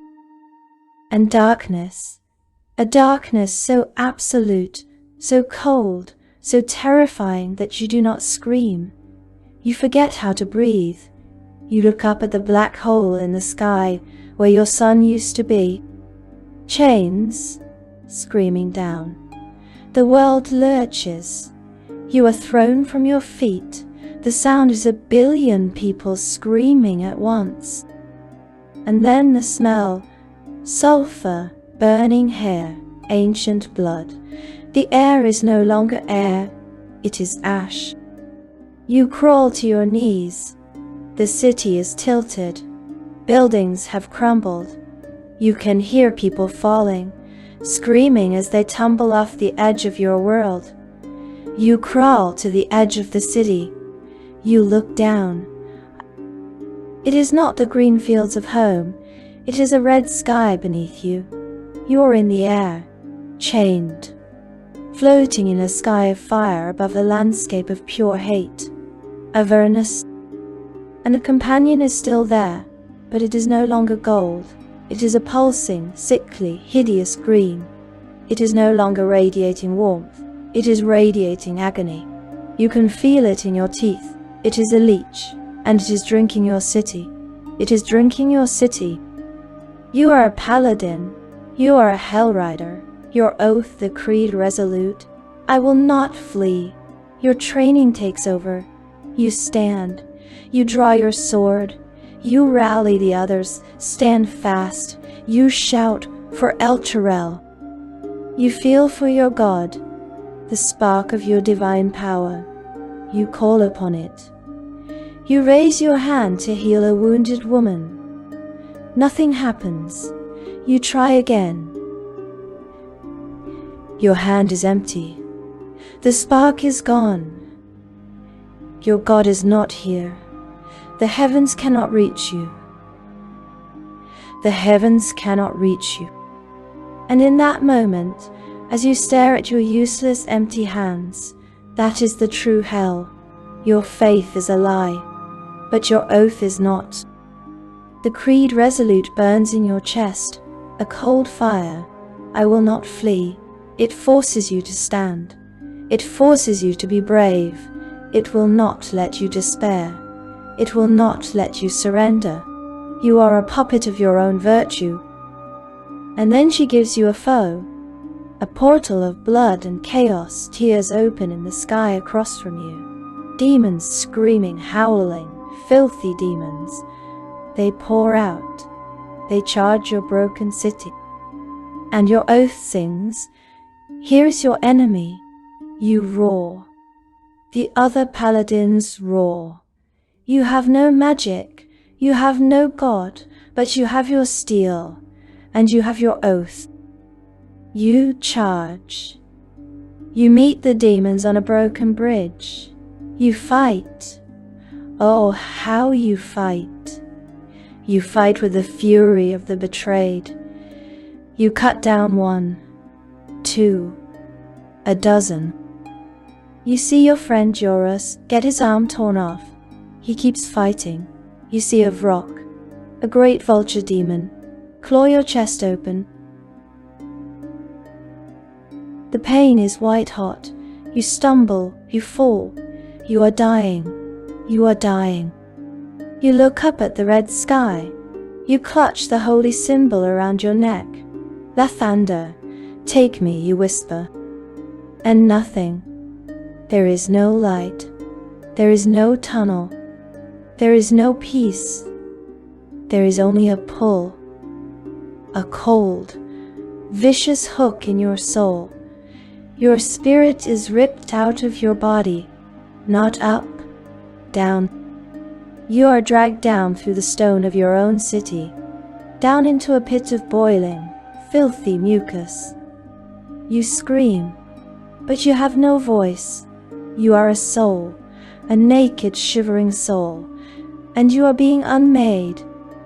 Your memories, your wife's face, the smell of your mother's baking, it is all burned away, replaced by a new thought. Obey, serve, hate.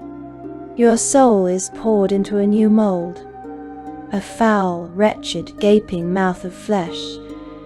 You are a lemure.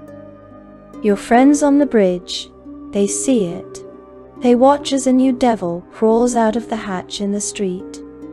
One of them recognizes your eyes, and he screams, a scream of madness. This is the factory. This is the war. And high above it all, the companion. That is the darkest secret. It is not just a machine. Thavius Krieg and Zariel needed a power source. Inside that green pulsing sphere, chained, floating in agony, is an angel, a planetar, a creature of pure good, captured eons ago. Its light is being siphoned. Its purity is being twisted to power the city's damnation. Zariel is using a force of good to anchor her greatest evil. It is a poem of perfect, lawful spite. This is the city you have come to save. This is what Zariel has built. And so we must look up, higher, past the flying citadel, past the chained city of Elturel, past the other 8 hells, down into the 9th, into Nessus, the deepest pit, to the one who sits on a throne of ruined gods. Asmodeus. We think of Zariel as a player, a queen on the cosmic chessboard. But to Asmodeus, she is a piece, a magnificent piece, a rook of divine fury, but a piece. Why did he choose her? Why elevate this broken, furious, failed angel? Why enrage his own perfectly functional general bell? Because Asmodeus is not playing the blood war. The blood war is the board. His game is with the upper planes, with the gods. His entire reign, his entire kingdom of evil, is justified by one simple, perfectly lawful argument. Without me and my legions, the abyss consumes all of you. Nishiel. He is the necessary evil. He is the wall. And Zariel is his masterpiece. She is his exhibit A. She is the argument made flesh. He can point to her. This glorious fallen solar, the finest warrior of Mount Celestia. And he can whisper to the heavens, look, your finest, your purest, your most convicted heart, she saw the truth. She saw your cowardice and your inaction. She saw that your good is weak, and that my law is the only thing that is strong. She chose me. Willingly. Her fall is his greatest act of propaganda. Her war is his greatest defense. He loves that she is winning. It proves his point. He loves that she is hated by her own dukes. It keeps them weak. It keeps them scheming against her instead of him. She is the perfect destabilizing tool. She is the perfect destabilizing tool. He doesn't care if she is redeemed. That just proves the heavens are fickle. He doesn't care if she is destroyed. He will just promote Bel again, or the mortal who was strong enough to kill her. The throne will be filled. The war will go on. This is the true tragedy of Zariel. She believes she is shouldering a cosmic burden. She believes she made a choice to seize power. She is wrong. She is a prisoner. She escaped the golden cage of Celestia only to build a new cage of her own fury. A cage designed and built by Asmodeus himself. She is a cog in a machine so vast, she cannot even see it. A machine that is fueled. A machine that is fueled by her pain. And the only question that matters in all the 9 hells is whether a soul that has chosen to fall so far can ever truly choose to fly again. Let us go back, before the pact, before the companion, back to that first moment, the original sin. The portal is a flickering wound of light in the green fields near Elturel. A man stumbles out. His armor is blackened with soot and dried blood. His eyes are white with a terror that will never leave him. He falls to his knees and is sick. He claws at the green grass. He weeps. Another stumbles out. And another. Dozens. A few hundred. The tattered remnant. The ones who ran. They are the cowards. They know it. Their leader, his name long erased by history, stumbles out last. He sees his men, broken, sobbing, pathetic. He sees the portal flicker and die, and he knows the truth. He knows that Zariel is gone, that Yael is gone, that the bravest among them are dead. He knows that they ran from the fight. He knows that they abandoned an angel to hell. The shame is a physical weight. It is crushing. And then he hears it. A horn. From the city. People are coming. The sentries have seen the portal. They come running. The wives and children. The old men.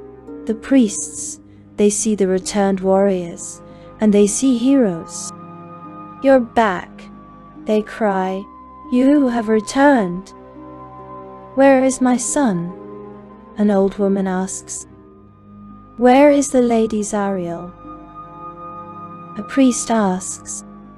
The leader looks at their faces. They're hopeful, shining, innocent faces. And he has a choice in this moment. He can tell the truth. He can fall to his knees and confess. We failed.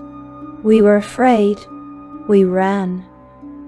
Your sons are dead because we are cowards. The angel is lost because we abandoned her. He can choose truth.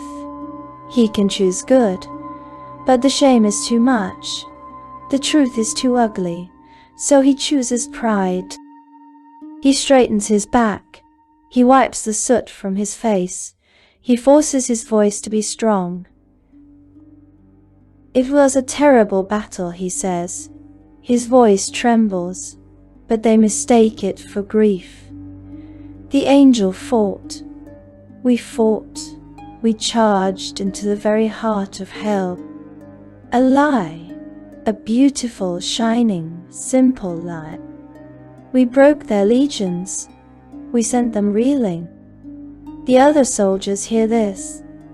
They are confused, and then they see the admiration in the crowd's eyes, and they are silent. Their silence is their assent. Many fell, the leader says, a tear rolling down his cheek, a tear of shame mistaken for sorrow. But we did it. We rode through hell, and we have returned. The city explodes. Cheers, tears of joy, of pride. They are lifted up. They are carried on shoulders. They are no longer cowards. They are heroes. They are the Hellriders. And the lie is set. It is a new foundation stone for the city. A city of paladins. A beacon of good, built on a lie of cowardice. This is the hypocrisy. This is the failure of good. This is what Zariel saw. From her new throne of agony, she watched. She saw the cowards hailed as heroes. She saw the truth of her betrayal painted over with a story of glory.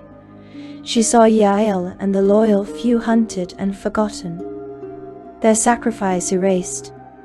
And her heart, which had been broken by shame and fury, was now calcified by it. She was right all along. Mortals are weak. Good is a lie you tell yourself. Only law is real. Only conviction matters. And her plan for Elturel was not just revenge for her betrayal. It was punishment for the lie. The creed resolute. I will never flee from a foe. It was not just a way to bind their souls. It was her making them correct their own history. It was her saying, you will swear the oath you broke. You will be the soldiers you pretended to be. You will return to hell, not as cowards, but as slaves. It is the most perfect, lawful, evil justice. A tragedy born of a single moment of shame. A city damned not by a devil's trick, but by its own pride. And so that is the legend. A story written in fire and ash and law. The story of the brightest star in heaven, the angel of pure absolute conviction. A warrior who looked at the grand cosmic balance of the gods and called it by its true name, cowardice. A hero so righteous that her pride led her to charge the gates of hell itself, and a heart so broken by betrayal that she built a new one from hate and fury, just to keep going. She is the greatest monster in Avernus, and she is its most tragic prisoner, a warlord who is waging a war against the abyss on the outside, and a war against her own soul on the inside.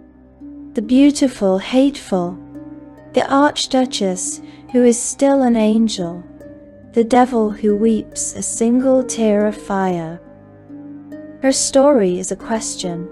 What is worth more, the purity of inaction or the damnation of getting things done? But that is a question for another night. Her war rages on, far below us now. Let the sounds of the sticks and the clang of infernal iron just fade away. Let the ash settle and return to your own comfortable place. Thank you for joining me for this journey into the lore. If you enjoyed this story, please consider leaving a like, and if you would like to explore more of these quiet corners of the multiverse, please subscribe. It helps this small archive grow. Indel. Until next time, rest well.